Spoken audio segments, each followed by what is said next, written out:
Welcome to video 3 in the tutorial series 1Cademy Knowledge Graph.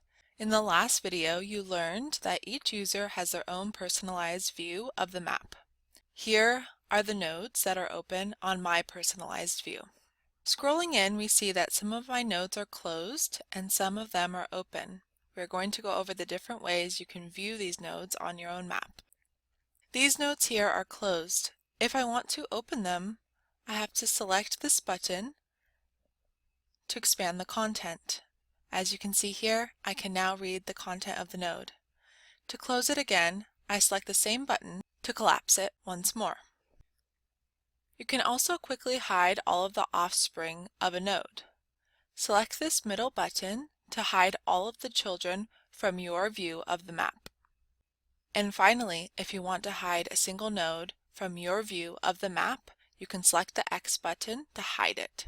Please watch the next video to learn how to open up new nodes on your map.